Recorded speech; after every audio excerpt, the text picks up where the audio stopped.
of Management Studies IGNOU presents an audiobook on the course MMPC 007 Business Communication for MBA program. Presenting Block 2 Oral Communication at Work. Unit-8 Presentation Skills Part-1.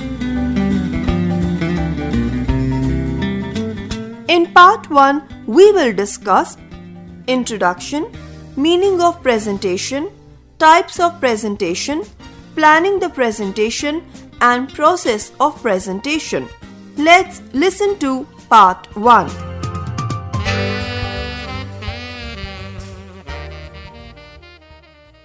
Unit 8 Presentation Skills.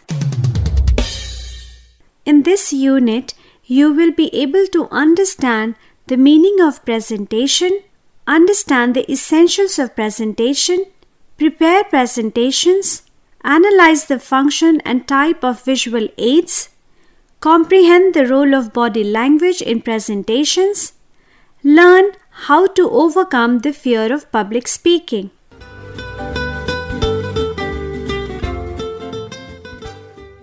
Introduction. Presentation skill is an art and it is an important mode of oral communication. It requires more focus and attention while presenting an idea or a concept. An important thing to note here is that presentations can be made to different groups. If a student is giving a presentation, then she or he has to present in front of the faculty or experts. If it is a presentation in a business organization, then it can be to a specific group such as to the clients, etc. This requires a specific skills as per the requirements of the organization. In this unit, we will be learning different aspects of presentation with respect to business communication.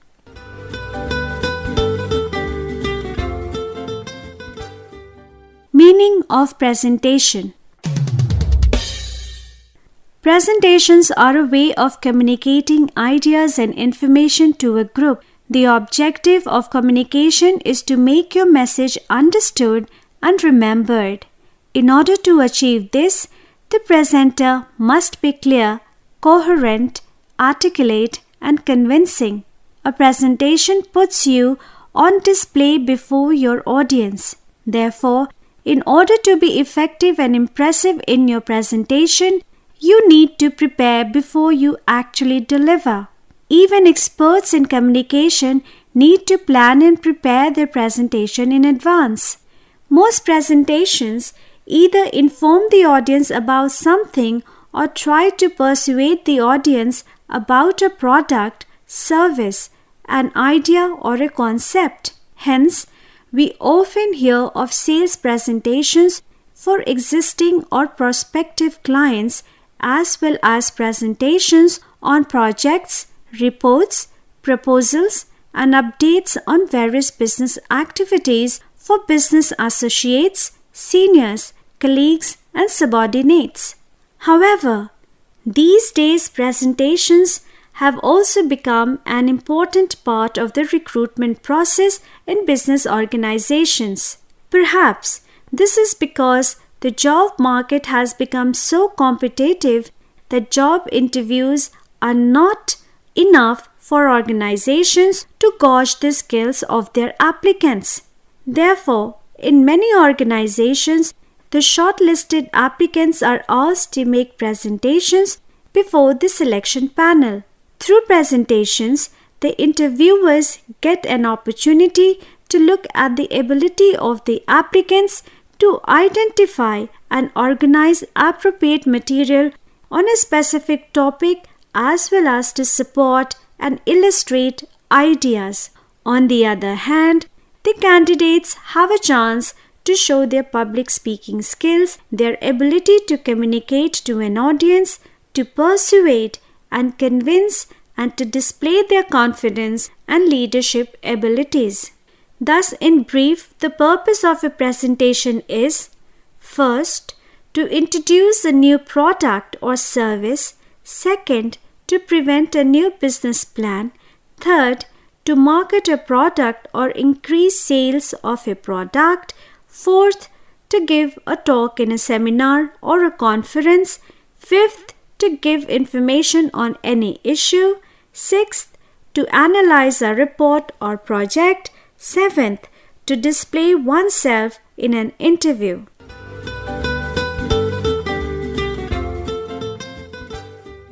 Types of presentations.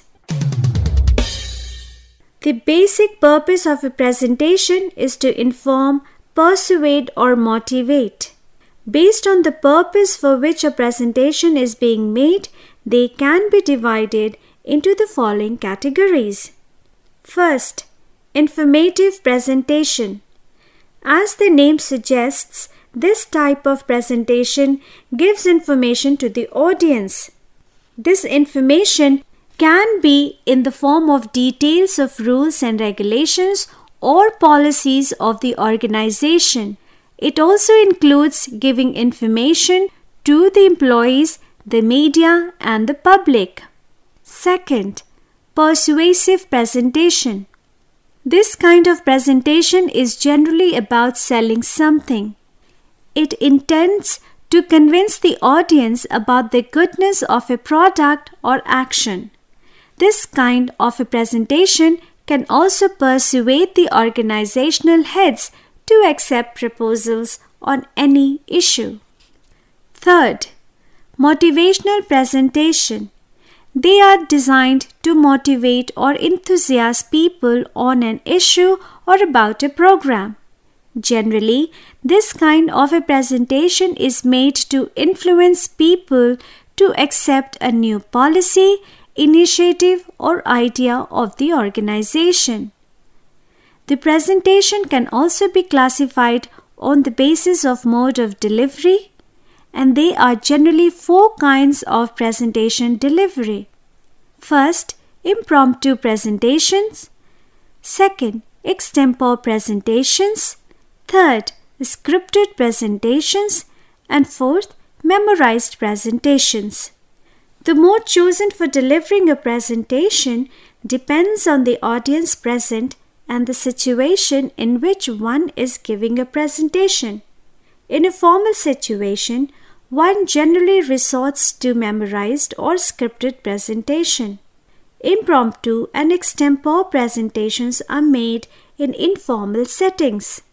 For a presentation to be effective, the presenter not only has to make his or her presentation interesting and relevant, she or he also has to prepare himself or herself well to make an effective presentation. Some of the things she or he needs to keep in mind to make the presentation effective are as follows. First, coping with fear or nervousness. Second, understanding the audience and connecting with them. Third, making the presentation relevant and interesting for the audience. Fourth, confidently handling the question-answer session.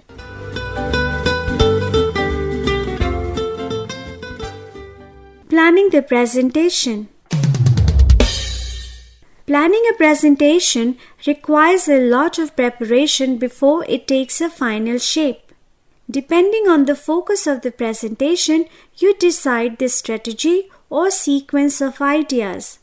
One of the most common and effective strategies used by most people is the STAR strategy for planning a presentation. According to this strategy, the presentation needs to go through the 5 filters of who, why, where, when, and what before it takes a final shape.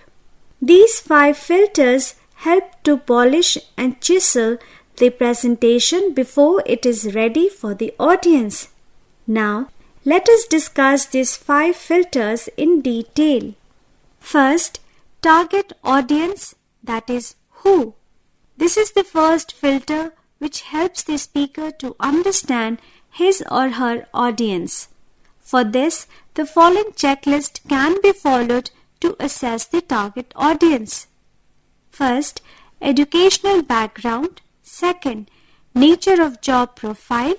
Third, basic attitudes. 4. Common language. 5th, number of people attending.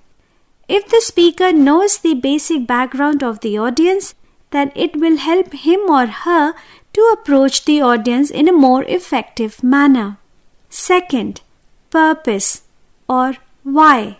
This is the second filter which looks at the reasons for making a presentation. The following questions need to be answered when trying to focus on the why aspect. These are: first, end result; second, objectives or needs of the audience. When the purpose is defined, the speaker may start the presentation giving a general background of the subject or straight away moving to the specialized part of the subject. Usually the purpose of any presentation is to: first, presenting a new point of view; second, additional information; third, demonstration of a service, product or a system; fourth, selling a concept or idea. There can be many more new areas to define the purpose depending on the situation. The crux here is that a clearly defined purpose helps in making a presentation more effective. First, place, where. The third filter in the place or location of the presentation.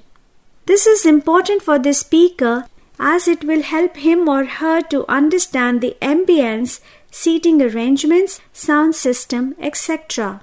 If the speaker knows the where of the presentation, she or he will make himself or herself comfortable before making the presentation.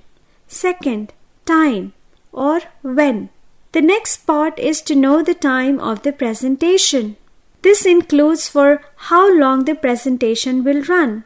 This will answer the following queries. First, time available. Second, time is taken to complete formalities. Third, time available for question and answer session.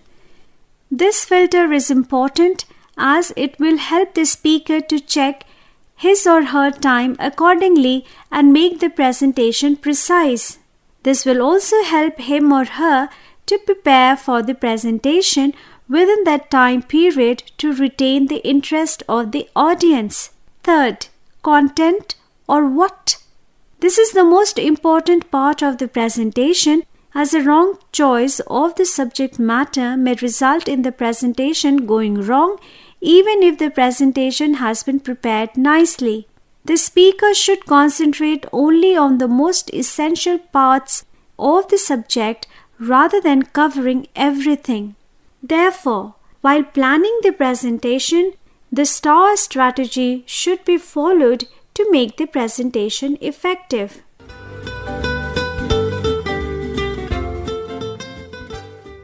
Process of presentation. Every presentation follows a classic pattern of introduction, body, and conclusion. These three are essential components for making a presentation.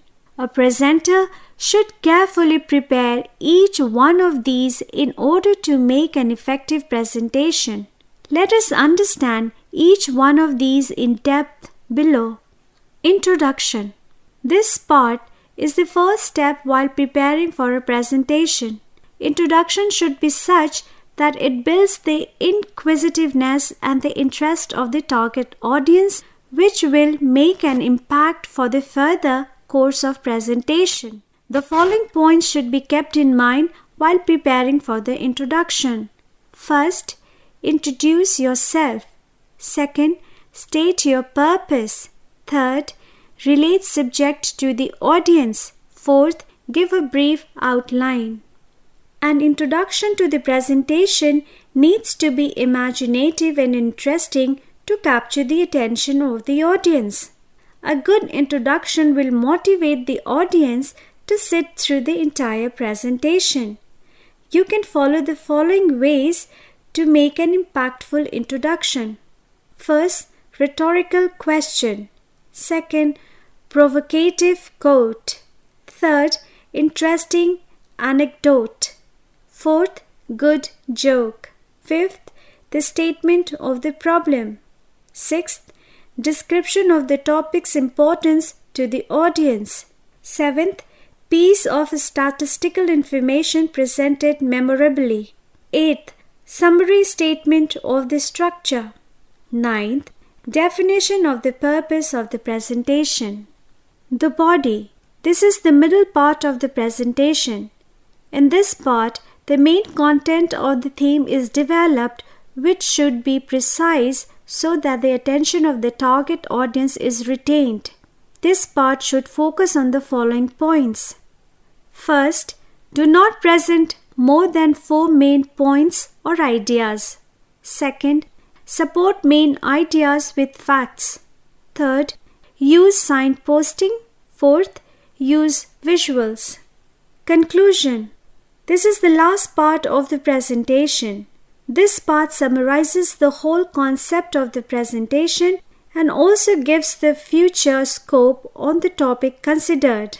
This part consists of the following point. First, reiterate or reinforce what you have said or summarize main points.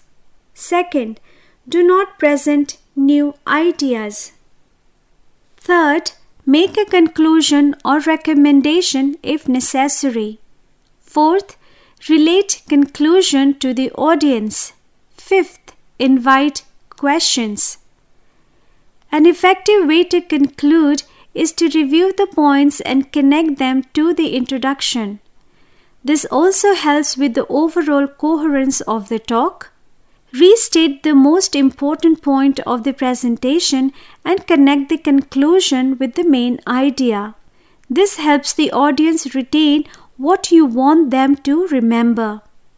If the presentation was about a problem, the problem can be restated. Then, provide the solution in no more than 2 sentences. A timeline for implementing the solution is even better. The audience must leave with something valuable or beneficial for them. Ending with a quotation or punchline usually leaves a great impact on the audience and helps them to connect with the main theme through this exit line. The ending should help you interact with the audience at an emotional level. This is possible only when you do not read from your notes and move from the reading stand towards the audience.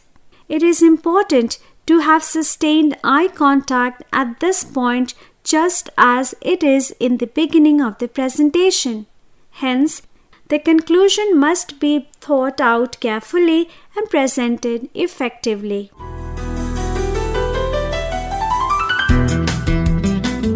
You are listening to audiobook by School of Management Studies, IGNOU for MBA program. Course code MMPC 007 Business Communication. Block 2, Unit-8, Part-1. Course Coordinator Professor Neeti Agrawal from School of Management Studies, IGNOU. Voiceover by Santosh Bharati. Edited by Tarannum Jahan. Program assisted by Jagbandhu Jana. And program produced by Manoj Kumar Singh. This program was brought to you by Electronic Media Production Center of Indira Gandhi National Open University.